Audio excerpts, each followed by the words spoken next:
Friends, പുതിയൊരു ക്ലാസ്സിലേക്ക് എല്ലാവർക്കും സ്വാഗതം. നമ്മൾ ഇന്നത്തെ ക്ലാസ്സിലൂടെ പഠിക്കാൻ പോകുന്നത് എന്താണെന്ന് വെച്ചാൽ കേന്ദ്ര ബജറ്റ് 2025-26 കാലഘട്ടങ്ങളിലെ നമ്മുടെ ഈ അടുത്ത് നടന്ന കേന്ദ്ര ബജറ്റാണ്. കറണ്ട് അഫെയറിലെ ഹോട്ട് ടോപ്പിക്കാണ്. അപ്പോൾ അടുത്ത ഘട്ടം അസിസ്റ്റൻറ്റ് സെയിൽസ്മാൻ എഴുതുന്ന നമ്മുടെ കൂട്ടുകാർക്കും അതുപോലെ തന്നെ ഇനി വരുന്ന എല്ലാ ഒരു കമ്പനി ബോർഡ് LGS ആയിക്കോട്ടെ ഏതൊരു എക്സാമിന് എഴുതുന്നവർക്കും ഈ വർഷത്തെ ഒരു കറണ്ട് അഫെയർ പാർട്ടിൽ നിന്നുള്ള ഒരു ഹോട്ട് ടോപ്പിക്കാണ് കേന്ദ്ര ബജറ്റ്. അപ്പം നമ്മുടെ ചാനൽ ആദ്യമായിട്ട് കാണുന്ന കൂട്ടുകാരുണ്ടെങ്കിൽ മാക്സിമം ഒന്ന് സബ്സ്ക്രൈബ് ചെയ്തിട്ട് കാണാൻ ശ്രമിക്കുക. അപ്പോൾ നമുക്ക് ക്ലാസ്സിലോട്ട് കിടക്കാം. കേന്ദ്ര ബജറ്റ് 2025-26. നമുക്കറിയാം കേന്ദ്ര ബജറ്റ് 2025 അവതരിപ്പിച്ച ആരായിരിക്കും? നമ്മുടെ ധനമന്ത്രി നിർമ്മല സീതാരാമനാണ്. അപ്പോൾ ഒന്നുകൂടെ നോക്കാം. കേന്ദ്ര ബജറ്റ് 2025-26 അവതരിപ്പിച്ചത് 2025 ഫെബ്രുവരി 1 ധനമന്ത്രി നിർമ്മല സീതാരാമനാണ്. നമുക്കെല്ലാവർക്കും അറിയാവുന്ന കാര്യമാണ്. ധനമന്ത്രിയാണ് കേന്ദ്ര ബജറ്റുകൾ അവതരിപ്പിക്കുന്നത്. ധനമന്ത്രി ആരാണ്? നിർമ്മല സീതാരാമനാണ്. അത് നമുക്കെല്ലാവർക്കും അറിയാവുന്ന ഒരു കാര്യമാണ്. അതെന്നാണ് അവതരിപ്പിച്ച ഡേറ്റ് ചോദിക്കാറുണ്ട്. ഡേറ്റ് എന്നാണ്? 2025 ഫെബ്രുവരി 1 കേന്ദ്ര ബജറ്റ് അവതരിപ്പിച്ചത്. ക്ലിയർ ആണ്? അതുപോലെ തന്നെ നമ്മുടെ ധനമന്ത്രിയായ നിർമ്മല സീതാരാമൻ്റെ 8ാമത്തെ ബജറ്റ് അവതരണമാണ് കേട്ടോ. എത്രാമത്തെ ബജറ്റ് അവതരണമാണെന്ന് പരീക്ഷയ്ക്ക് ചോദിക്കാൻ ചാൻസ് ഉണ്ട്. നിർമ്മല സീതാരാമൻ്റെ 8ാമത് ബജറ്റ് അവതരണമാണ് 2025 നടന്നത്. ക്ലിയർ ആണ്? അതുപോലെ തന്നെ അതിനൊരു പ്രത്യേകതയുണ്ട്. അതെന്താണ്? തുടർച്ചയായി ഏറ്റവും കൂടുതൽ ബജറ്റ് അവതരിപ്പിച്ചത് ധനമന്ത്രി ആരാണ്? നിർമ്മല സീതാരാമൻ 8ാം തവണയാണ്. അപ്പോൾ ക്ലിയർ ആണ്? അതൊരു പരീക്ഷയ്ക്ക് ചോദിക്കാൻ ചാൻസ് ഉള്ളൊരു പോയിന്റ് കൂടാണ്. അപ്പോൾ എന്താണ്? തുടർച്ചയായിട്ട് ഏറ്റവും കൂടുതൽ ബജറ്റ് അവതരിപ്പിച്ചത് ആരാണ്? ഇപ്പോഴത്തെ ധനമന്ത്രിയായ നിർമ്മല സീതാരാമൻ. തുടർച്ചയായിട്ട് 8ാമത്തെ തവണയാണ് ധനമന്ത്രി നിർമ്മല സീതാരാമൻ ബജറ്റ് അവതരിപ്പിക്കുന്നത്, കേന്ദ്ര ബജറ്റ്. അതുപോലെ തന്നെ തുടർച്ചയായിട്ട് ഏറ്റവും കൂടുതൽ രണ്ടാമത് ബജറ്റ് അവതരിപ്പിച്ചത് CD ദേശ്മുഖാണ്. 7 തവണയാണ് CD ദേശ്മുഖ് അവതരിപ്പിച്ചത്. നമുക്കറിയാം ഏറ്റവും കൂടുതൽ ബജറ്റ് അവതരിപ്പിച്ച ആരാണ്? മൊറാർജി ദേശായിയാണ് കേട്ടോ. അതുകൂടെ ഒന്ന് നോട്ട് ചെയ്ത് വെച്ചാണ്. 10 തവണയാണ് മൊറാർജി ദേശായി ബജറ്റുകൾ അവതരിപ്പിച്ചിട്ടുള്ളത്. അപ്പോൾ ഒന്നുകൂടെ ഞാൻ പറയാം. കേന്ദ്ര ബജറ്റ് 2025-26 അവതരിപ്പിച്ചത് എന്നാണ്? 2025 ഫെബ്രുവരി 1 ധനമന്ത്രി നിർമ്മല സീതാരാമനാണ് അവതരിപ്പിച്ചത്. ക്ലിയർ ആണ്? നമ്മുടെ നിർമ്മല സീതാരാമൻ്റെ 8ാമത് ബജറ്റ് അവതരണമാണ് കേന്ദ്ര 2025 നടന്നത്. 8ാമത് ബജറ്റ് അവതരണം. അതുപോലെ തന്നെ അതിന് സ്പെഷ്യാലിറ്റി എന്താണ്? തുടർച്ചയായിട്ട് ഏറ്റവും കൂടുതൽ ബജറ്റ് അവതരിപ്പിച്ചത് നിർമ്മല സീതാരാമൻ. തുടർച്ചയായിട്ട് 8ാമത്തെ തവണയാണ് നിർമ്മല സീതാരാമൻ ബജറ്റ് അവതരിപ്പിക്കുന്നത്. ക്ലിയർ ആണ്? അതുപോലെ തന്നെ തുടർച്ചയായിട്ട് ഏറ്റവും കൂടുതൽ ബജറ്റ് അവതരിപ്പിച്ച രണ്ടാമത്തെ വ്യക്തി ഏതാണെന്ന് ചോദിച്ചാൽ പറയണം. CD ദേശ്മുഖ് 7 തവണ. അതുപോലെ തന്നെ ഏറ്റവും കൂടുതൽ കേന്ദ്ര ബജറ്റ് അവതരിപ്പിച്ച ആരെന്ന് ചോദിച്ചാൽ അതുകൂടെ നമ്മൾ ഓർത്തിരിക്കണം, പഠിച്ചിരിക്കേണ്ടതാണ്. മൊറാർജി ദേശായി 10 തവണയാണ് മൊറാർജി ദേശായി കേന്ദ്ര ബജറ്റുകൾ അവതരിപ്പിച്ചത്. ഏറ്റവും കൂടുതൽ കേന്ദ്ര ബജറ്റുകൾ അവതരിപ്പിച്ചത്. തമ്മിൽ തെറ്റിപ്പോകരുത്. ഏറ്റവും കൂടുതൽ ബജറ്റ് മൊറാർജി ദേശായി 10 തവണ. തുടർച്ചയായി ഏറ്റവും കൂടുതൽ ബജറ്റ് ആരാന്ന് ചോദിച്ചാൽ പറയണം നിർമ്മല സീതാരാമൻ. തുടർച്ചയായിട്ട് 8ാമത്തെ തവണയാണ് നിർമ്മല സീതാരാമൻ കേന്ദ്ര ബജറ്റുകൾ അവതരിപ്പിക്കുന്നത്. ക്ലിയർ ആണ്? ഇത്ര ഭാഗം ക്ലിയർ ആണ്. നമുക്കിനി അടുത്തയിലോട്ട് പോവാം. കേന്ദ്ര ബജറ്റ് 2025-26 ബജറ്റ് ദൈർഘ്യം പരീക്ഷ ചോദിക്കാൻ ചാൻസ് കൂടുതലാണ്. 1 മണിക്കൂറും 14 മിനിറ്റുമാണ്. അപ്പോൾ നോട്ട് ചെയ്തോണേ. കേന്ദ്ര ബജറ്റ് 2025-26 ബജറ്റ് ദൈർഘ്യം എത്രയായിരുന്നു എന്ന് ചോദിച്ചാൽ പറയണം. 1 മണിക്കൂറും 14 മിനിറ്റുമാണ്. ഏറ്റവും കൂടുതൽ ബജറ്റ് ദൈർഘ്യമുള്ള കേന്ദ്ര ബജറ്റ് കൂടിയാണ് ഈ വട്ടത്തേത്. അപ്പോൾ അതോടെ ഒന്ന് സ്പെഷ്യാലിറ്റി ഉണ്ട്. അപ്പോൾ ബജറ്റ് ദൈർഘ്യം എന്നാണ്? 1 മണിക്കൂറും 14 മിനിറ്റ്. 1 മണിക്കൂറും 14 മിനിറ്റ്. ക്ലിയർ ആണ്? അത് ഇപ്പോഴേ അങ്ങ് പഠിച്ചു പോകണം. ബജറ്റ് ദൈർഘ്യം എത്രയാണ്? 1 മണിക്കൂറും 14 മിനിറ്റും. ഇപ്പോഴേ അങ്ങ് പഠിച്ചു പോകണേ. 1 മണിക്കൂറും 14 മിനിറ്റും. അതുപോലെ തന്നെ ഇന്ത്യയിലെ ആദ്യത്തെ കടലാസ് രഹിത ബജറ്റ്. അടുത്ത ക്വസ്റ്റ്യനുള്ള സ്കോപ്പായ അടുത്ത ഒരു പോയിന്റായ ഇന്ത്യയിലെ ആദ്യത്തെ കടലാസ് രഹിത ബജറ്റാണ് 2025 കേന്ദ്ര ബജറ്റ് അവതരിപ്പിച്ചത്. ഇന്ത്യയിലെ ആദ്യത്തെ കടലാസ് രഹിത ബജറ്റാണ്. അതുപോലെ തന്നെ 2025 ബജറ്റിൻ്റെ തീം എന്താണ്? സബ്കാ വികാസ്. കേട്ടോ, നോട്ട് ചെയ്തോണേ. 2025 ബഡ്ജറ്റിൻ്റെ തീം എന്താണ്? സബ്കാ വികാസ്. പ്രീവിയസ് ആയിട്ട് കറണ്ട് അഫെയർ ചോദിച്ചതാണ്. 2025 കേന്ദ്ര ബജറ്റിൻ്റെ തീം എന്താണ്? സബ്കാ വികാസ്. അതുമായിട്ട് റിലേറ്റ് ചെയ്തതെന്നുള്ളൊരു കറണ്ട് അഫെയർ ആയിട്ട് ചോദിക്കാൻ ചാൻസ് ഉള്ളൊരു ചോദ്യമാണ്. നിർമ്മല സീതാരാമൻ ധരിച്ചിരുന്ന സാരിയുടെ പേരാണ് മധുബാനി സാരി. ആ മധുബാനി സാരിയിലുള്ളൊരു ആർട്ട് ഫോമാണ് മധുബാനി ആർട്ട്. അപ്പോൾ മധുബാനി ആർട്ട് എവിടെയുള്ള ആർട്ട് ഫോമാണെന്ന് ചോദിക്കാൻ ചാൻസ് കൂടുതലാണ്. ബീഹാറിലെ മിഥിലയിൽ നിന്നുള്ള ഒരു ചിത്രകലാരൂപമാണ് ഈ മധുബാനി ആർട്ട്. അപ്പോൾ ഒന്നുകൂടെ പറയാം. നമ്മുടെ ബജറ്റ് നടക്കുമ്പോൾ നിർമ്മല സീതാരാമൻ ധരിച്ചിരുന്ന ഒരു സാരിയുണ്ട്. ആ സാരിയുടെ പേരാണ് മധുബാനി സാരി. ആ മധുബാനി സാരിയിൽ മധുബാനി ആർട്ട് ചിത്രകല രൂപം പ്രിന്റ് പോലെ ചെയ്തിട്ടുണ്ട്, മധുബാനി ആർട്ട്. അപ്പോൾ മധുബാനി ആർട്ട് എവിടുത്തെ കലാരൂപമാണെന്ന് ചോദിച്ചാൽ പറയണം മിഥിലയിൽ നിന്നുള്ള ചിത്രകലാരൂപമാണ് ഈ മധുബാനി ആർട്ട്. നോട്ട് ചെയ്തോണെ, പരീക്ഷയ്ക്ക് ചോദിക്കും. ഇതൊക്കെ നമ്മൾ നിസ്സാരമായിട്ട് തള്ളിക്കളയുന്നതല്ല, ഇതെല്ലാം പരീക്ഷയ്ക്ക് ചോദിക്കാൻ ചാൻസ് കൂടുതലാണ്. അപ്പം നമുക്കൊന്നുകൂടെ നോക്കാം. ബജറ്റ് ദൈർഘ്യം എത്രയാണ്? 1 മണിക്കൂറും 14 മിനിറ്റും. ബജറ്റ് ദൈർഘ്യം 1 മണിക്കൂറും 14 മിനിറ്റും. ഇന്ത്യയിലെ ആദ്യത്തെ കടലാസ് രഹിത ബജറ്റ്. 2025 ബജറ്റിൻ്റെ തീം എന്താണ്? സബ്കാ വികാസ്. നിർമ്മല സീതാരാമൻ ധരിച്ചിരുന്ന സാരിയുടെ പേരെന്താണ്? മധുബാനി സാരി. ആ സാരിയിൽ ആലേഖനം ചെയ്തിട്ടുള്ള പ്രിന്റ് ചെയ്തിട്ടുള്ള ചിത്രകലാരൂപം എന്താണ്? മധുബാനി ആർട്ട്. മധുബാനി ആർട്ട് എന്താണ്? ബീഹാറിലെ മിഥിലയിൽ നിന്നുള്ള ചിത്രകലാരൂപം. ക്ലിയർ ആണ്. നമ്മുടെ കഴിഞ്ഞ ആദ്യഘട്ടം നടന്ന അസിസ്റ്റന്റ് സെയിൽസ്മാൻ പരീക്ഷയിൽ കറണ്ട് അഫയർ പാട്ടിൽ നിന്ന് ബജറ്റിലെ കവിതകളെക്കുറിച്ച് ചോദിച്ചിരുന്നു. അപ്പോൾ ബജറ്റിൽ ഇടം പിടിച്ച കവിതകൾ 2 കവിതകളാണ്, തമിഴ് തെലുങ്ക് കവിതകളാണ്. അപ്പോൾ അത് ഏതൊക്കെയാണെന്ന് നോക്കാം. ബജറ്റിൽ ഇടം പിടിച്ച കവിതകൾ. ഗുരുഡജ്ജ അപ്പറാവുവിൻ്റെ കവിതയാണ് പരീക്ഷയ്ക്ക് ചോദിച്ചത്. അസിസ്റ്റന്റ് സെയിൽസ്മാനിൽ തെലുങ്ക് കവിയാണ് ഗുരുഡജ്ജ അപ്പറാവു. തെലുങ്ക് കവിയാണ്. അദ്ദേഹത്തിൻ്റെ കവിത എന്താണ്? രാജ്യം എന്നാൽ വെറും മണ്ണും ചെളിയും മാത്രമല്ല ജനങ്ങളാണ്. അതുപോലെ തന്നെ രണ്ടാമത്തെ ഒരു കവിതയാണ് തിരുവള്ളുവരുടെ തിരുക്കുറൽ കവിത. തമിഴ് കവിയാണ് തിരുവള്ളുവർ. ആ തിരുവള്ളുവരിൻ്റെ തിരുക്കുറൽ കവിതയിലെ ജീവജാലങ്ങൾ മഴ പ്രതീക്ഷിച്ച് ജീവിക്കുന്നത് പോലെ പൗരന്മാർക്ക് നല്ല ഭരണം പ്രതീക്ഷിച്ചും ജീവിക്കുന്നു. ഇത്രയേ ഉള്ളൂ. നിങ്ങൾ ഇത്രയും കണക്ട് ചെയ്ത് അങ്ങ് പഠിച്ചു വെച്ചാൽ ബജറ്റിൽ 2 കവിതകളുടെ വരികൾ പരാമർശിച്ചിട്ടുണ്ട് നമ്മുടെ കേന്ദ്ര ബജറ്റ് 2025. ആരൊക്കെയാണ് 2 കവിതകൾ? ഫസ്റ്റ് വരുന്നത് ഗുരുഡജ്ജ അപ്പറാവു. തെലുങ്ക് കവിയായ ഗുരുഡജ്ജ അപ്പറാവുവിൻ്റെ രാജ്യം എന്നാൽ വെറും മണ്ണും ചെളിയും മാത്രമല്ല ജനങ്ങളാണ്. അതുപോലെ തന്നെ രണ്ടാമത്തെ വരി ഏതാണ്? രണ്ടാമത്തെ വേറൊരു തമിഴ് കവിയായ തിരുവള്ളുവരുടെ തിരുക്കുറൽ കവിതയിലെ വരികളും പരാമർശിച്ചിട്ടുണ്ട്. എന്താണ് വരികൾ?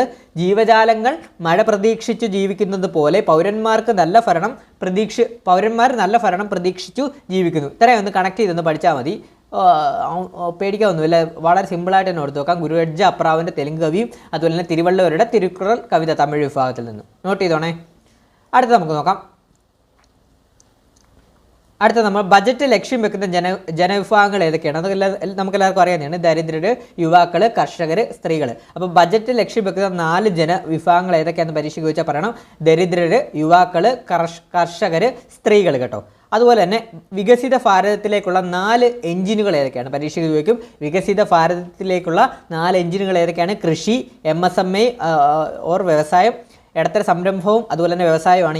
MSME എന്ന് പറയുന്നത് ഇടത്തര സംരംഭമാണ്. അപ്പോൾ MSME വ്യവസായവും നിക്ഷേപം കയറ്റുമതി. അപ്പോൾ ഏതൊക്കെയാണ് വികസിത ഭാരതത്തിലേക്കുള്ള 4 എഞ്ചിനുകൾ? കൃഷി, MSME ഓർ വ്യവസായം, നിക്ഷേപം, കയറ്റുമതി. ക്ലിയർ ആണ്? അതെല്ലാവർക്കും ഓർത്ത് നോക്കാമല്ലോ, പഠിച്ചു നോക്കാമല്ലോ. ഇനി നമുക്ക് അടുത്ത നോക്കാം. ഇനി കുറച്ച് കണക്കുകളാണ്. ഇതൊക്കെ പരീക്ഷയ്ക്ക് എങ്ങനെയാണ് ചോദിക്കുന്നത് വെച്ചാൽ ഈ മാച്ച് ദ ഫോളോയിങ് തന്നിട്ടാണ് ഇനി മുതൽ നമ്മൾ പരീക്ഷയ്ക്കൊക്കെ ചോദിക്കാൻ ചാൻസ് ഉള്ളത്. അപ്പോൾ ഇതിൻ്റെയൊക്കെ പെർസെൻറ്റേജുകൾ വളരെ ഇമ്പോർട്ടൻ്റ് ആണ്. നിങ്ങൾ ഇതങ്ങ് പഠിച്ചു നോക്കണം. അപ്പോൾ നമ്മുടെ കേന്ദ്ര ബജറ്റ് 2025 വരവ് കണക്കുകൾ എത്രയാണ്? അതിൻ്റെ പെർസെൻറ്റേജുകളാണ് പറയുന്നത്. ഫസ്റ്റ് തന്നെ പറയുന്നത് കടമെടുപ്പ് മറ്റു ബാധ്യതകൾ 24%. എന്താണ്? കടമെടുപ്പ് മറ്റു ബാധ്യതകൾ 24%. ആദായ നികുതി 22%. ആദായ നികുതി എത്രയാണ്? 22%. അതുപോലെ തന്നെ GSTയും മറ്റു നികുതികളും 18%. കോർപ്പറേറ്റ് നികുതി 17%. കോർപ്പറേറ്റ് നികുതി എത്രയാണ്? 17%. നികുതി ഇതര വരുമാനം 9%. Excise duty 5%. Customs duty 4%. കടമല്ലാത്ത മൂലധന വരവ് 1%. അപ്പം ഞാൻ ഒന്നുകൂടെ പറയാം. കേന്ദ്ര ബജറ്റിലെ വരവ് കണക്ക് എങ്ങനെയാണ്?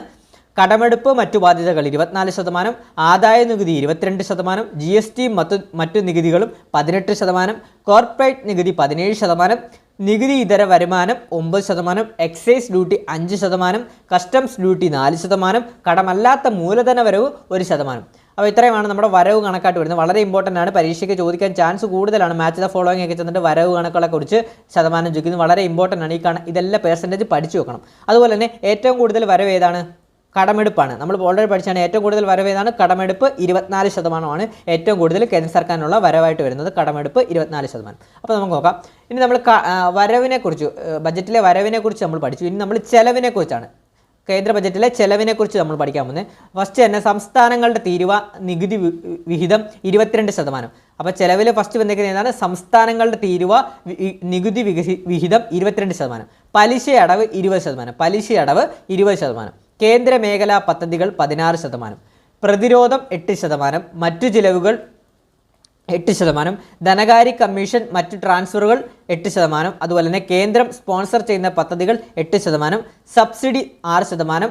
പെൻഷൻ 4%. പെൻഷനൊക്കെ പരീക്ഷയ്ക്ക് ചോദിക്കുന്നതാണ്. പെൻഷൻ 4%. അപ്പോൾ ഞാൻ ഒന്നുകൂടെ പറയാം, ചെലവ് കണക്കുകൾ ഒന്നുകൂടെ പറയാം. സംസ്ഥാനങ്ങളുടെ തീരുവ നികുതി വിഹിതം 22%, പലിശയടവ് 20%, കേന്ദ്ര മേഖലാ പദ്ധതികൾ 16%, പ്രതിരോധത്തിൻ്റെ ചിലവ് എത്രയാണ് നമുക്ക് വരുന്നത് 8%, മറ്റ് ചിലവുകളിൽ 8%, ധനകാര്യ കമ്മീഷൻ മറ്റ് ട്രാൻസ്ഫറുകളും 8%, കേന്ദ്രം സ്പോൺസർ ചെയ്യുന്ന പദ്ധതികൾ 8%, സബ്സിഡി 6%, പെൻഷൻ 4%. അപ്പോൾ ഇത്രയുമാണ് നമ്മുടെ ചിലവ് കണക്കുകൾ വരുന്നത്. ചിലവിൻ്റെ വളരെ ഇമ്പോർട്ടൻ്റ് ആണ്. ഇതും പരീക്ഷയ്ക്കൊന്ന് പഠിച്ചു വെക്കേണ്ടതാണ്. ചിലപ്പോൾ മാച്ച് ദ ഫോളോയിങ് ചോദിക്കാൻ ചാൻസ് വളരെ കൂടുതലാണ്. അതുപോലെ തന്നെ ഏറ്റവും കൂടുതൽ ബജറ്റിലെ ഏറ്റവും കൂടുതൽ ചിലവ് ഏതാണ് വരുന്നത്? സംസ്ഥാനങ്ങളുടെ തീരുവ നികുതി വിഹിതം നമ്മൾ പഠിച്ചതാണ്. 22% ഏറ്റവും കൂടുതൽ ചിലവ് വരുന്നത്.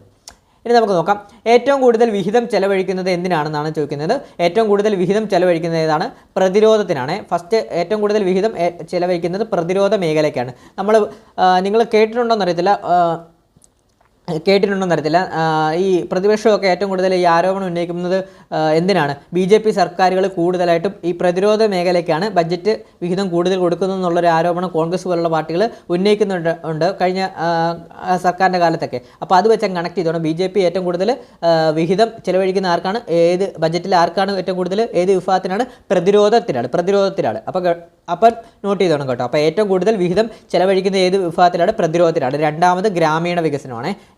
ഗ്രാമീണ വികസനം, മൂന്നാമത് ആഭ്യന്തരം. അപ്പോൾ ഇത് മൂന്നും കണക്ട് ചെയ്തോണേ. ഏറ്റവും കൂടുതൽ വിഹിതം ചെലവഴിക്കുന്നത് എവിടെയാണ്? ബഡ്ജറ്റിലെ ഏറ്റവും കൂടുതൽ വിഹിതം ചെലവഴിക്കുന്നത് പ്രതിരോധത്തിനാണ്. രണ്ടാമത് ഗ്രാമീണ വികസനം, മൂന്നാമത് ആഭ്യന്തരം. ക്ലിയർ ആണ്? അടുത്തത്, ബജറ്റിൽ ഏറ്റവും കൂടുതൽ വിദേശ സഹായം നൽകുന്ന രാജ്യം ഏതാണ്? ഭൂട്ടാൻ. നമ്മുടെ അയൽ രാജ്യമായ ഭൂട്ടാനാണ് ബജറ്റിൽ ഏറ്റവും കൂടുതൽ വിദേശ സഹായം നൽകുന്ന നമ്മുടെ അയൽ രാജ്യമായ ഭൂട്ടാൻ. അപ്പോൾ നോട്ട് ചെയ്തോണേ, ബജറ്റിൽ ഏറ്റവും കൂടുതൽ വിദേശ സഹായം നൽകുന്ന രാജ്യം ഏതാണ്? ഭൂട്ടാനാണ്. അതുപോലെ തന്നെ ഈ ബജറ്റിൽ നമ്മൾ മാലിദ്വീപിന് 600 കോടി സഹായം നൽകും. ക്ലിയർ ആണേ? നമുക്ക് അടുത്തതിലോട്ട് പോവാം. ഇത്രയൊക്കെ നിങ്ങൾ പഠിച്ചു നോക്കണേ. അടുത്തത് ഇനി നികുതി സ്ലാബുകൾ. ഇതും പരീക്ഷയ്ക്ക് ചോദിക്കും, വളരെ ഇമ്പോർട്ടൻ്റ് ആണ്. ചോദിക്കും നികുതി സ്ലാബുകൾ. ഈ ഒരു ബജറ്റിൽ 12 ലക്ഷം രൂപ വരെ വരുമാനമുള്ളവർക്ക്, വരുമാനം എന്നാണ് എഴുതിക്കുന്നത്, 12 ലക്ഷം രൂപ വരെ വരുമാനമുള്ളവർക്ക് നികുതിയില്ല കേട്ടോ. നികുതിയില്ല. അപ്പോൾ 12 ലക്ഷം രൂപ വരെ വരുമാനമുള്ളവർക്ക് നികുതിയില്ല കേട്ടോ. അപ്പോൾ നോട്ട് ചെയ്യുന്നതാണ്, നികുതി സ്ലാബുകളാണ് നമ്മൾ പഠിക്കുന്നത്. 12 ലക്ഷം രൂപ വരെ വരുമാനമുള്ളവർക്ക് നികുതിയില്ല. അപ്പോൾ നമുക്ക് നോക്കാം. പുതുക്കിയ ആദായ നികുതി സ്ലാബുകൾ. നോട്ട് ചെയ്താണ്, വളരെ ഇമ്പോർട്ടൻ്റ് ആണ്. പുതുക്കിയ ആദായ നികുതി സ്ലാബുകൾ 0 മുതൽ 4 ലക്ഷം വരെ നികുതിയില്ല, 0% ആണ്. 0 മുതൽ 4 ലക്ഷം വരെ 0%, 4 മുതൽ 8 ലക്ഷം വരെ 5%, 8 മുതൽ 12 ലക്ഷം വരെ 10%, 12 മുതൽ 16 ലക്ഷം വരെ 15%, 16 മുതൽ 20 ലക്ഷം വരെ 20%, 20 മുതൽ 24 ലക്ഷം വരെ 25%, 24 ലക്ഷത്തിന് മുകളിൽ 30%. നിങ്ങൾ 5% കണക്കിൽ 5 വെച്ച് അങ്ങ് കൂട്ടിപ്പോയാൽ മതി. പിന്നെ എന്തുവാ എത്ര ലക്ഷം വരെ എന്നുള്ളത് 4ൻ്റെ മൾട്ടിപ്പിൾസ് വെച്ച് അങ്ങ് കൂട്ടിപ്പോയത്. അപ്പം നിങ്ങൾക്ക് ഇത് പെട്ടെന്ന് എളുപ്പത്തിൽ പഠിച്ചെടുക്കാമല്ലോ. അപ്പോൾ പിന്നെ കാണാൻ പഠിക്കേണ്ട ആവശ്യമില്ല, ഒരു ഫ്ലോയിൽ അങ്ങ് പഠിച്ചു പോകും. അതായത് 0 മുതൽ 4 ലക്ഷം വരെ ഏതാണ്? 4ൻ്റെ മൾട്ടിപ്പിൾ അല്ലേ? 4, 8, 12, 16 കണ്ടോ? അപ്പോൾ അങ്ങനെ അങ്ങ് പഠിച്ചു. അപ്പോൾ ഇവിടെ 5 വെച്ചാണ് കൂടുന്നത് കേട്ടോ, 5 വെച്ചാണ്. അപ്പോൾ നമുക്ക് പഠിക്കണം. അപ്പോൾ പുതിയ ആദായ നികുതി സ്ലാബുകൾ എങ്ങനെയാണ്? 0 മുതൽ 4 ലക്ഷം വരെ 0%, 4 മുതൽ 8 ലക്ഷം വരെ 5%, 8 മുതൽ 12 ലക്ഷം വരെ 10%, 12 മുതൽ 16 ലക്ഷം വരെ 15%, 16 മുതൽ 20 ലക്ഷം വരെ 20%, 20 മുതൽ 24 ലക്ഷം വരെ 25%, 24 ലക്ഷത്തിന് മുകളിൽ 30%. ക്ലിയർ ആണ്? നമ്മൾ നികുതി സ്ലാബുകൾ പഠിച്ചല്ലോ. ഇനി നമുക്ക് അടുത്തത് നോക്കാം. ഇനി വളരെ ഇമ്പോർട്ടൻ്റ് ആണ്. ഇത്രയും എല്ലാം ഇമ്പോർട്ടൻ്റ് ആയിട്ടുള്ള കാര്യങ്ങളാണ് നമ്മൾ ക്ലാസ്സിൽ ഉൾപ്പെടുത്തിയിട്ടുള്ളത്. പരീക്ഷയ്ക്ക് എക്സാം പോയിന്റ് ഓഫ് വ്യൂവിൽ പഠിക്കേണ്ടതായിട്ടുള്ള കേന്ദ്ര ബജറ്റുമായിട്ട് ബന്ധപ്പെട്ടുള്ള പോയിന്റ്സുകളാണ് പഠിക്കുന്നത്. അപ്പോൾ മാക്സിമം നിങ്ങളൊന്ന് ലൈക്ക് ചെയ്ത് തന്നെ സപ്പോർട്ട് ചെയ്യണം. അതുപോലെ തന്നെ ക്ലാസ് കാണുന്നവരുണ്ടെങ്കിൽ മാക്സിമം ഒന്ന് സബ്സ്ക്രൈബ് ചെയ്ത് സപ്പോർട്ട് ചെയ്യണം. അടുത്ത നമ്മൾ പദ്ധതികളാണ് നോക്കുന്നത്. പദ്ധതികൾ, ഈ കേന്ദ്ര ബജറ്റ് 2025 പദ്ധതികൾ. ഫസ്റ്റ് തന്നെ പ്രധാനമന്ത്രി ധൻ ധാന്യ കൃഷി യോജന. പരീക്ഷയ്ക്ക് ചോദിക്കുവേ, പ്രധാനമന്ത്രി ധൻ ധാന്യ കൃഷി യോജന എന്ന് വെച്ചാൽ എന്താണ്? വിളവൈവിധ്യവൽക്കരണം, വിളവെടുപ്പിന് ശേഷമുള്ള സംഭരണം, വായ്പാ വിതരണം, ജലസേചനം പ്രോത്സാഹിപ്പിക്കൽ എന്ന ലക്ഷ്യത്തോടെ പ്രഖ്യാപിച്ച പദ്ധതിയാണ് ഈ പ്രധാനമന്ത്രി ധൻ ധാന്യ കൃഷി യോജന. ആദ്യഘട്ടത്തിൽ 100 ജില്ലകളിൽ ഈ പദ്ധതി നടപ്പിലാക്കി. അപ്പോൾ ഇത് PQ, അതായത് പ്രീവിയസ് ആയിട്ട് കറണ്ട് അഫെയർ, ഈ വർഷം നടന്നൊരു കറണ്ട് അഫെയർ ചോദ്യത്തിൽ വന്നതാണ് ഈ ഒരു പദ്ധതി. അപ്പോൾ എന്താണ് പദ്ധതി? എന്താണ്? പ്രധാനമന്ത്രി ധൻ ധാന്യ കൃഷി യോജന എന്താണ്?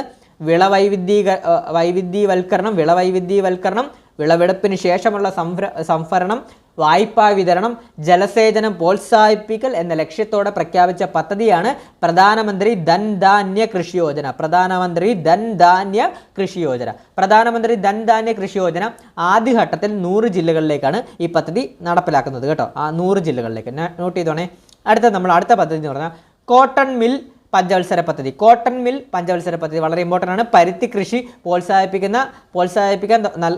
നടപ്പിലാക്കാൻ പോകുന്ന പഞ്ചവത്സര പദ്ധതിയാണ്. അപ്പോൾ നമുക്കറിയാം കോട്ടൺ എന്നൊക്കെ കേൾക്കുമ്പോൾ നമുക്ക് പരുത്തിയുമായിട്ട് കണക്ട് ചെയ്യാമല്ലോ. അപ്പം പെട്ടെന്ന് കിട്ടുവേ. കോട്ടൺ മിഷൻ പഞ്ചവത്സര പദ്ധതി എന്താണ്? കോട്ടൺ മിഷൻ പഞ്ചവത്സര പദ്ധതി എന്താണ്? പരുത്തി കൃഷി പ്രോത്സാഹിപ്പിക്കാൻ പോകുന്ന പഞ്ചവത്സര പദ്ധതിയാണ് കോട്ടൺ മിഷൻ പഞ്ചവത്സര പദ്ധതി. അടുത്തത് ആത്മനിർഭർ ഭാരത പദ്ധതി. അതായത് പയറുവർഗ്ഗങ്ങളുടെ ഉൽപ്പാദനം പ്രോത്സാഹിപ്പിക്കുന്ന പദ്ധതിയാണ് ആത്മനിർഭർ പദ്ധതി എന്താണ്? പയറുവർഗ്ഗങ്ങളുടെ ഉൽപ്പാദനം പ്രോത്സാഹിപ്പിക്കുന്ന പദ്ധതി. ആ പദ്ധതി വരുന്ന പയറുവർഗ്ഗങ്ങൾ ഏതൊക്കെയാണ്? ചുവന്ന പരിപ്പ്, ഉഴുന്ന്, തുവര. വളരെ ഇമ്പോർട്ടൻ്റ് ആണ്, പരീക്ഷയ്ക്ക് ചോദിക്കും. വളരെ ഇമ്പോർട്ടൻ്റ് ആണ്, ഇപ്പോഴേ അങ്ങ് പഠിച്ചു. ആത്മനിർഭർ പദ്ധതി എന്താണ്? പയറുവർഗ്ഗങ്ങളുടെ ഉൽപ്പാദനം പ്രോത്സാഹിപ്പിക്കുന്ന പദ്ധതിയാണ് ആത്മനിർഭർ പദ്ധതി. അതുപോലെ തന്നെ ആത്മനിർഭർ പദ്ധതി വരുന്ന പയറുവർഗ്ഗങ്ങൾ ഏതൊക്കെയാണ്? ചുവന്ന പരിപ്പ്, ഉഴുന്ന്, തുവര. കണക്ട് ചെയ്തോണേ. ചുവന്ന പരിപ്പ്, ഉഴുന്ന്, തുവര. ഇപ്പോഴേ പഠിച്ചു പോകണം. അടുത്തത് കിസാൻ ക്രെഡിറ്റ് കാർഡ് പദ്ധതി. അതായത് കിസാൻ ക്രെഡിറ്റ് കാർഡിലൂടെ 5 ലക്ഷം രൂപ വരെ വായ്പ ലഭിക്കുവേ. കിസാൻ ക്രെഡിറ്റ് കാർഡ് പദ്ധതി എന്താണ്? കിസാൻ ക്രെഡിറ്റ് കാർഡിലൂടെ 5 ലക്ഷം രൂപ വരെ നമുക്ക് കിസാൻസിന്, അതായത് കർഷകർക്ക് വായ്പ ലഭിക്കും. 5 ലക്ഷം രൂപ വരെ. മുൻപ് ഇത് 3 ലക്ഷം രൂപ വരെയാണ്. ഈ ബജറ്റിൽ നമ്മൾ കൂട്ടി 5 ലക്ഷം രൂപ വരെ വായ്പ കൊടുക്കുന്നതാണ്. അടുത്ത നമുക്ക് നോക്കാം. മഖാന ബോർഡ് പദ്ധതി വളരെ ഇമ്പോർട്ടൻ്റ് ആണ്. അടുത്ത പരീക്ഷയ്ക്ക് ഇനി നടക്കാൻ പോകുന്ന പരീക്ഷകളിൽ 1 മാർക്ക് മഖാന ബോർഡ് പദ്ധതി ചോദിക്കും. മഖാന ബോർഡ് പദ്ധതി ബീഹാറിലാണ് ഈ പദ്ധതി നടപ്പിലാക്കുന്നത്. അതായത് മഖാന എന്ന് പറയുന്നത് സസ്യാഹാരികളുടെ പ്രോട്ടീനാണ് മഖാന എന്നറിയപ്പെടുന്ന താമര വിത്ത് കേട്ടോ. നോട്ട് ചെയ്തോണേ. മഖാന എന്താണ്? സസ്യാഹാരികളുടെ പ്രോട്ടീനാണ് ഈ മഖാന എന്നറിയപ്പെടുന്ന താമര വിത്ത്. നോട്ട് ചെയ്തോണേ. മഖാനയുടെ 90%, ലോകത്തിലെ മഖാനയുടെ 90% ഉൽപ്പാദിപ്പിക്കുന്നത് നമ്മുടെ സംസ്ഥാനമായ ബീഹാറിലാണ് ഉൽപ്പാദിപ്പിക്കുന്നത്. അതുപോലെ തന്നെ മഖാനയുടെ ഉൽപ്പാദനവും സംഭരണവും വിതരണവും വർദ്ധിപ്പിക്കുകയാണ് ഈ പദ്ധതിയുടെ ലക്ഷ്യം. അപ്പോൾ നോട്ട് ചെയ്താണ്, മഖാന ബോർഡ് പദ്ധതി നടപ്പിലാക്കുന്നത് ബീഹാറിലാണ്. മഖാന എന്ന് പറയുന്നത് സസ്യാഹാരികളുടെ പ്രോട്ടീനാണ് മഖാന എന്നറിയപ്പെടുന്ന താമര വിത്ത്. നോട്ട് ചെയ്താണ്, മഖാന എന്താണ്? സസ്യാഹാരികളുടെ പ്രോട്ടീനാണ് മഖാന എന്നറിയപ്പെടുന്ന താമര വിത്ത്. അതുപോലെ തന്നെ ലോകത്തിലെ മഖാനയുടെ 90% ഉൽപ്പാദിപ്പിക്കുന്നത് നമ്മുടെ സംസ്ഥാനമായ ബീഹാറിലാണ്. അതുപോലെ തന്നെ മഖാനയുടെ ഉൽപ്പാദനം, സംഭരണം, വിതരണം വർദ്ധിപ്പിക്കുകയാണ് ഈ പദ്ധതിയുടെ ലക്ഷ്യം. മഖാന ബോർഡ് പദ്ധതി കണക്ട് ചെയ്ത് ബീഹാർ പഠിച്ചു നോക്കണം. ഇപ്പോഴേ പഠിച്ചു പോകണേ. അടുത്തത് പ്രീവിയസ് ആയിട്ട് കറണ്ട് അഫയർ ഈ വർഷം തന്നെ ചോദിച്ചിട്ടുള്ളൊരു ക്വസ്റ്റ്യൻ ആണ് ജീൻ ബാഗ്. നോട്ട് ചെയ്തോണേ, ഇമ്പോർട്ടൻ്റ് ആണ് ജീൻ ബാഗ് എന്ന് പറഞ്ഞാൽ എന്താണ്? ഭക്ഷ്യ പോഷകാഹാര സുരക്ഷ ഉറപ്പുവരുത്തുക എന്നതാണ് ലക്ഷ്യം. അപ്പം ജീൻ ബാഗ് എന്താണ്? ഭക്ഷ്യ പോഷകാഹാര സുരക്ഷ ഉറപ്പുവരുത്തുക എന്നതാണ് ലക്ഷ്യം. ജീൻ ബാങ്ക് നൂതനമായ ജനിതക സ്രോതസ്സുകൾ സംരക്ഷിക്കുകയാണ്. അപ്പോൾ എന്താണ് ജീൻ ബാങ്ക്? എന്താണ്? ഭക്ഷ്യ പോഷകാഹാര സുരക്ഷ ഉറപ്പുവരുത്തുക എന്നതാണ് ലക്ഷ്യം. അതുപോലെ തന്നെ നൂതനമായ ജനിതക സ്രോതസ്സുകൾ സംരക്ഷിക്കുക എന്നതാണ് ജീൻ ബാങ്ക് കൊണ്ട് ഉദ്ദേശിക്കുന്നത്. ക്ലിയർ ആണ് ജീൻ ബാങ്ക്. അതുപോലെ തന്നെ ആദ്യത്തെ ജീൻ ബാങ്ക് എവിടെയാണ് വന്നതെന്നുള്ള പരീക്ഷയ്ക്ക് ചോദിക്കും. ആദ്യത്തെ ജീൻ ബാങ്ക് വന്നത് ഡൽഹിയിലാണ്. ഇനി രണ്ടാമത്തേതിന് ഈ ഒരു ബഡ്ജറ്റ് പ്രകാരം രണ്ടാമത്തെ ഉടനെ തന്നെ തുടങ്ങാൻ പോകാമെന്നാണ് പറഞ്ഞിട്ടുള്ളത്. വരാൻ പോവുകയാണ്, അപ്പോൾ നടപ്പിലാക്കാൻ പോവുകയാണ്. അപ്പോൾ ആദ്യത്തേത് ഡൽഹിയിലാണ് കേട്ടോ. ജീൻ ബാങ്ക് വരുന്നത് കേട്ടോ. അപ്പോൾ നോട്ട് ചെയ്ത് പഠിച്ചോണേ. അടുത്തത് അത്യുൽപാദന ശേഷിയുള്ള വിത്തുകൾക്ക് വേണ്ടി നാഷണൽ മിഷൻ കേട്ടോ. അത്യുൽപാദന ശേഷിയുള്ള വിത്തുകൾക്ക് വേണ്ടി നാഷണൽ മിഷൻ തുടങ്ങാൻ പോവാണ്, പദ്ധതി തുടങ്ങാണ്. അത്യുൽപാദന ശേഷിയുള്ള വിത്തുകൾക്ക് വേണ്ടി നാഷണൽ മിഷൻ.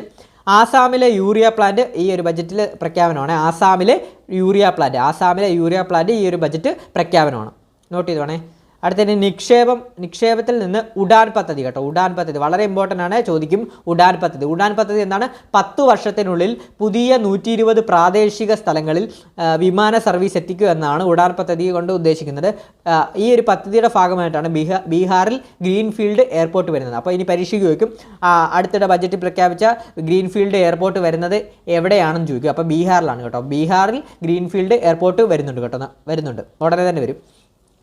അപ്പോൾ എന്താണ് ഉഡാൻ പദ്ധതി? എന്താണ് 10 വർഷത്തിനുള്ളിൽ പുതിയ 120 പ്രാദേശിക സ്ഥലങ്ങളിൽ വിമാന സർവീസ് എത്തിക്കുക. അപ്പോൾ ഉഡാൻ പദ്ധതി എന്താണ്? 10 വർഷത്തിനുള്ളിൽ പുതിയ 120 പ്രാദേശിക സ്ഥലങ്ങളിൽ വിമാന സർവീസ് എത്തിക്കുക. അപ്പോൾ ഇതൊക്കെ പരീക്ഷയ്ക്ക് ചോദിക്കും. അപ്പോൾ ഉഡാൻ പദ്ധതി പ്രകാരം 10 വർഷത്തിനുള്ളിൽ എത്ര പ്രാദേശിക സ്ഥലങ്ങളിലാണ് വിമാന സർവീസ് എത്തിക്കുക എന്നൊക്കെ ചോദിക്കും. അപ്പോൾ 120 പ്രാദേശിക സ്ഥലങ്ങളിൽ വിമാന സർവീസ് എത്തിക്കുക. എത്ര വർഷത്തിനുള്ളിൽ? 10 വർഷത്തിനുള്ളിൽ എത്തിക്കുക എന്നാണ് ഉഡാൻ പദ്ധതി കൊണ്ട് അർത്ഥമാക്കുന്നത്. അപ്പോൾ ഉഡാൻ പദ്ധതി പ്രകാരമാണ് നമ്മുടെ ബീഹാറിൽ ഗ്രീൻഫീൽഡ് എയർപോർട്ട് നിലവിൽ വരുന്നത്. ബീഹാറിലെ ഗ്രീൻഫീൽഡ് എയർപോർട്ട് നിലവിൽ വരുന്നത് ഏത് പദ്ധതി പ്രകാരമാണ്? ഉഡാൻ പദ്ധതി പ്രകാരമാണ്. കണക്ട് ചെയ്ത് പഠിച്ചോണേ. അടുത്തത് ഭാരത് നെറ്റ് പദ്ധതി. ഭാരത് നെറ്റ് പദ്ധതി ഗ്രാമപ്രദേശങ്ങളിൽ ബ്രോഡ്ബാൻഡ് സൗകര്യം ഏർപ്പെടുത്തുക. പേര് കേൾക്കുമ്പോഴല്ലേ ഭാരത് നെറ്റ് പദ്ധതി എന്താണ്? ഗ്രാമപ്രദേശങ്ങളിൽ ബ്രോഡ്ബാൻഡ് സൗകര്യം ഏർപ്പെടുത്തുക. അടുത്ത പദ്ധതി ഗ്യാൻ ഭാരത് മിഷൻ ഓർ ജ്ഞാന ഭാരത ദൗത്യം. ഗ്യാൻ ഭാരത് മിഷൻ ഓർ ജ്ഞാന ഭാരത് ദൗത്യം എന്താണ്? രാജ്യത്തിൻ്റെ കയ്യെഴുത്ത് പ്രതികളുടെ സംരക്ഷണമാണ് ജ്ഞാന ഭാരത് ദൗത്യം അഥവാ ഗ്യാൻ ഭാരത് മിഷൻ. സാംസ്കാരിക വകുപ്പാണ് ഈ പദ്ധതി നടപ്പിലാക്കുന്നത് കേട്ടോ, സാംസ്കാരിക വകുപ്പ്. അതുപോലെ തന്നെ 5 IITകൾക്ക് ഈ ഒരു ബജറ്റിൽ സഹായം നൽകുന്നുണ്ട്. 5 IITകൾ. അതിൽ നമ്മൾ നോട്ട് ചെയ്യേണ്ടത് നമ്മുടെ പാലക്കാട് IITക്കും ബജറ്റിൽ ഒരു വിഹിതം, അതായത് സഹായം നൽകുന്നുണ്ട്. കളക്ട് ചെയ്തോണേ. അടുത്തത് ഇൻഷുറൻസ് മേഖലയിലെ വിദേശ നിക്ഷേപം 74% നിന്ന് 100% ഉയർത്തി. വളരെ ഇമ്പോർട്ടൻ്റ് ആണ് ഒരു ക്വസ്റ്റ്യൻ. ഒരു ക്വസ്റ്റ്യൻ പ്രതീക്ഷിച്ചോ ഈ ഒരു ഇൻഷുറൻസ് മേഖലയിലെ വിദേശ നിക്ഷേപത്തുമായി ബന്ധപ്പെട്ട്. അപ്പോൾ നോട്ട് ചെയ്തോണം, ഇൻഷുറൻസ് മേഖലയിലെ വിദേശ നിക്ഷേപം 74% നിന്ന് 100% ഉയർത്തിയിട്ടുണ്ട്. നമുക്ക് അടുത്ത പോയിന്റ് നോക്കാം. അടുത്ത കയറ്റുമതി വിഭാഗത്തിൽ നിന്ന് ഭാരത് ട്രേഡ് നെറ്റ് സ്ഥാപിക്കും, BTN. അപ്പോൾ എന്താണ്? കയറ്റുമതി വിഭാഗത്തിൽ ബജറ്റിൽ നിന്ന് കയറ്റുമതി വിഭാഗത്തിൽ ഭാരത് ട്രേഡ് നെറ്റ് സ്ഥാപിക്കും, BTN. ഭാരത് ട്രേഡ് നെറ്റ്വർക്ക് സാധിക്കും. അതുപോലെ തന്നെ MSME വിഭാഗത്തിൽ നിന്ന് ബീഹാറിൽ national institute of food technology സ്ഥാപിക്കും. അതുപോലെ തന്നെ കുറച്ച് പദ്ധതികൾ നീട്ടിയിട്ടുണ്ട്. അതുകൊണ്ട് നമുക്ക് ഇതുമായിട്ട് ബന്ധപ്പെട്ടുള്ള കണക്ട് ചെയ്തിട്ടുള്ള കുറച്ച് പോയിന്റുകളുണ്ട്. അതുകൊണ്ട് നമുക്ക് പഠിച്ചു നോക്കാം, പരീക്ഷയ്ക്ക് ചോദിക്കും. ജൽജീവൻ പദ്ധതി 2028 വരെ നീട്ടി കേട്ടോ. ജൽജീവൻ പദ്ധതി എത്ര? 2028 വരെ നീട്ടി. അതുപോലെ തന്നെ ഗേലോ ഇന്ത്യ പദ്ധതിക്ക് 1000 കോടി അനുവദിച്ചു. ഗേലോ ഇന്ത്യ പദ്ധതിക്ക് 1000 കോടി അനുവദിച്ചു.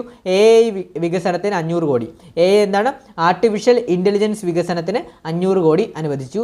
ഭക്ഷ്യപോഷക സുരക്ഷയ്ക്കായി 2ാമത്തെ ജീൻ ബാങ്ക് സ്ഥാപിക്കും. ഞാൻ കുറച്ച് മുമ്പേ പറഞ്ഞിരുന്നു, ഭക്ഷ്യപോഷക സുരക്ഷയ്ക്കായി 2ാമത്തെ ജീൻ ബാങ്ക് സ്ഥാപിക്കും. ആദ്യത്തെ ജീൻ ബാങ്ക് എവിടെയാണ്? ഡൽഹിയിലാണ് സ്ഥാപിച്ചത്. അടുത്തത് 2025-26 സാമ്പത്തിക വർഷം രാജ്യത്തിൻ്റെ മൊത്തം ആഭ്യന്തര ഉൽപ്പാദനം 6.3% മുതൽ 6.8% വരെ വളരുമെന്നാണ് സാമ്പത്തിക സർവേ റിപ്പോർട്ട് കേട്ടോ. അപ്പോൾ GDP ആണ്. വളരെ ഇമ്പോർട്ടൻ്റ് ആണ്, പരീക്ഷയ്ക്ക് 1 മാർക്ക് പ്രതീക്ഷിച്ചു. 2025-26 സാമ്പത്തിക വർഷം രാജ്യത്തിൻ്റെ മൊത്തം ആഭ്യന്തര ഉൽപ്പാദനം 6.3% മുതൽ 6.8% വളരുമെന്നാണ് സാമ്പത്തിക സർവേ റിപ്പോർട്ട് വരുന്നത്. അതുമായിട്ട് കണക്ട് ചെയ്ത് 2022-23 GDP വളർച്ചാ നിരക്ക് 7%, 2023-24 GDP വളർച്ചാ നിരക്ക് എത്രയാണ്? 8.2% ആണ് വരുന്നത്. അപ്പോൾ ഇത്രയുമാണ് ഇന്നത്തെ ക്ലാസ്സിലൂടെ നമ്മൾ കേന്ദ്ര ബജറ്റുമായിട്ട് ബന്ധപ്പെട്ട് അതുമായിട്ട് അനുബന്ധ പോയിന്റും എല്ലാം എക്സാം പോയിന്റ് ഓഫ് വ്യൂവിൽ എന്തൊക്കെയാണ് നമ്മൾ അറിഞ്ഞിരിക്കേണ്ട, പരീക്ഷയ്ക്ക് ചോദിക്കാൻ ചാൻസ് ഉള്ള പോയിന്റുകളുമാണ് നമ്മൾ ഇന്നത്തെ ക്ലാസ്സിലൂടെ പഠിച്ചത്. അപ്പോൾ ചാനൽ നമ്മുടെ ക്ലാസ് ഇഷ്ടപ്പെട്ടിട്ടുണ്ടെങ്കിൽ മാക്സിമം നിങ്ങളൊന്ന് സബ്സ്ക്രൈബ് ചെയ്യണം, ലൈക്ക് ചെയ്യണം. അതുപോലെ തന്നെ അഭിപ്രായങ്ങൾ, ക്ലാസ്സിൽ എന്തൊക്കെ ക്ലാസ്സുകളാണ് ഇനിയിപ്പോൾ എക്സാം പോയിന്റ് ഓഫ് വ്യൂവിൽ അടുത്ത അസിസ്റ്റൻറ്റ് സെയിൽസ്മാൻ 2ാം ഘട്ട എക്സാം വരുവാണ്. അതുമായിട്ട് ബന്ധപ്പെട്ട നിരവധി ക്ലാസ്സുകൾ നമ്മൾ അപ്ലോഡ് ചെയ്യാൻ പ്ലാൻ ചെയ്യുന്നുണ്ട്. എക്സാം പോയിന്റ് ഓഫ് വ്യൂവിൽ പഠിച്ചിരിക്കേണ്ട കറണ്ട് അഫെയർ ടോപ്പിക്സുകൾ അല്ലെങ്കിൽ നമ്മൾ ഉടനെ തന്നെ ഇടുന്നതാണ്. അതുപോലെ തന്നെ ഷുവർ ഷോട്ട് കറണ്ട് അഫെയർ ചോദ്യങ്ങളും അതുപോലെ തന്നെ കറണ്ട് അഫെയർ ടോപ്പിക്സുമായിട്ട് ബന്ധപ്പെട്ട ക്ലാസ്സുകൾ ഉടനെ തന്നെ ഇടുന്നതാണ്. വേറെ ഏതെങ്കിലും ടോപ്പിക്കിൽ നിങ്ങൾക്ക് ക്ലാസ് വേണമെന്നുണ്ടെങ്കിൽ എക്സാം പോയിന്റ്, അതായത് അസിസ്റ്റൻറ്റ് സെയിൽസ്മാൻ 2ാം ഘട്ടം എഴുതുന്ന കൂട്ടുകാർ ഏതെങ്കിലും ക്ലാസ് വേണമെന്നുണ്ടെങ്കിൽ കമൻറ്റ് ബോക്സിൽ ഒന്ന് പറയുക, നമ്മൾ അതിനനുസരിച്ച് ക്ലാസ്സുകൾ ഇടുന്നതാണ്. അതുപോലെ തന്നെ ചാനൽ ഇഷ്ടപ്പെട്ടാൽ ലൈക്ക് ചെയ്യുക, അഭിപ്രായങ്ങൾ കമൻറ്റ് ചെയ്യുക, ഇഷ്ടപ്പെട്ട ബാക്കിയുള്ള കൂട്ടുകാർക്കൂടെ ഒന്ന് ഷെയർ ചെയ്ത് കൊടുക്കുക. അപ്പോൾ പുതിയൊരു ക്ലാസ്സുമായിട്ട് ഉടനെ തന്നെ വരുന്നതാണ്. Thank you all.